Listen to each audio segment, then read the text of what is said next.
You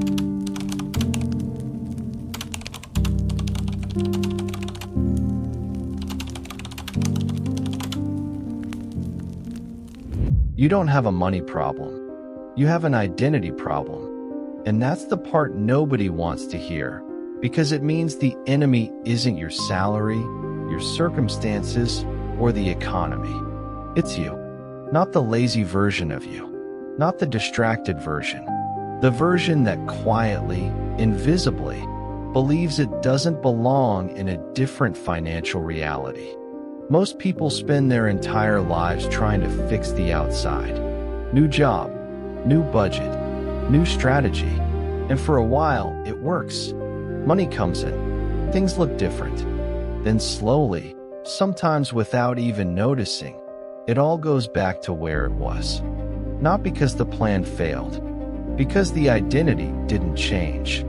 There's a pattern running underneath your decisions, underneath your habits, underneath every financial choice you've made and every one you've avoided. And it's not random. It's protecting something. The question is, what? Because until you understand what your mind is actually trying to protect, no strategy will hold. No habit will stick. No amount of motivation will be enough. Think about someone you know. Maybe it's you. They're smart. They work hard. They're not lazy. In fact, they're one of the most driven people in the room. They read the books. They watch the videos. They make the plans. And for a moment, it works. They land the opportunity. They start saving. They feel something shift. Like this time is different. Like they finally figured it out. Then something happens. An unexpected expense. A bad decision. A relationship that drains them. A moment of weakness that undoes months of progress. And they're back at zero. They tell themselves it was bad luck, bad timing, the wrong circumstances. But here's what they don't see. This isn't the first time. It's the 5th, the 8th, the 12th. The same cycle, different details. Different excuses, same result. And deep down, somewhere they don't like to look, they already knew it would end this way. Not because they're broken, because their identity has a ceiling. Watch what happens the moment things start going well. They get uncomfortable. Not visibly, not dramatically, but something shifts. A quiet restlessness, a sudden urge to spend, to check out, to self-destruct in small, invisible ways. They start arriving late to things that matter. They stop answering messages from people who could help them. They make one financial decision, just one, that unravels everything they built. And if you ask them why, they couldn't tell you. Because they don't know. They genuinely believe it was the expense, the bad luck, the timing. They never connect the dots.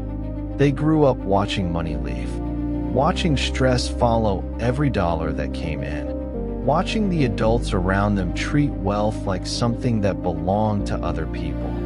And somewhere in childhood, without any conscious decision, they absorbed a belief. People like us don't end up wealthy. They never said it out loud. They never wrote it down. But it became the operating system running silently beneath every financial decision they ever made. Have you ever noticed this in your own life? That moment where things start going well, and then you do something or don't do something that quietly destroys it? That's not accident. That's architecture. Your brain has a self-concept, a fixed internal image of who you are, what you deserve, and what's possible for you. Built long before you were old enough to question it. It was built from what you watched, what you heard, what you survived. And your brain, no matter how intelligent, how ambitious, how motivated, will always act in alignment with that image. Not because it wants to hurt you, but because consistency feels like safety. Psychologists call this self-concept maintenance. When your reality matches your self-image, it feels calm, familiar, safe. When your reality starts to exceed your self-image, When life gets better than the version of yourself you believe in, the brain experiences something closer to threat, not excitement. Threat. Think of it like a thermostat set to 65 degrees. The room heats to 80. The system kicks in automatically, not because someone decided to, but because the setting says 65. Your identity works the same way. When your financial reality rises above your internal set point, your brain doesn't celebrate. It panics, and it starts pulling levers, unconsciously, to bring things back to familiar. Overspending, avoidance, procrastination, picking the wrong people, leaving opportunities on the table, making impulsive decisions at exactly the wrong moment. These are not random failures. They are correction mechanisms. Your brain firing in the only direction it knows, back toward the identity it was built around. And it goes even deeper than money. It's about belonging. For many people, staying at a certain financial level means staying connected to the people they love, their family, their community, their roots. Wealth, in their unconscious mind, doesn't just mean more money. It means becoming someone different. Someone who no longer fits at the dinner table. Someone who makes others feel uncomfortable. Someone who left. And the brain, wired for connection above almost everything else, will destroy financial growth before it allows that separation to happen. It looks like weakness from the outside, but it's not weakness. It's loyalty. Your self-sabotage is loyal behavior. You are protecting an identity that was handed to you, probably by people who were also trapped inside theirs. You didn't choose this ceiling. You inherited it. And you've been defending it ever since, not because it serves you, but because it's the only self you've ever known. Destroying it doesn't feel like freedom. It feels like loss. Every financial strategy you've ever tried, without changing your identity first, was always going to fail. Always. Because strategy lives on the surface. Identity lives underneath. And underneath always wins. You can follow the perfect budget and still find a way to drain it. You can build momentum and still find a reason to stop. You can get the opportunity and still find a way to miss it. Consistent with a version of yourself that was built to survive a different life.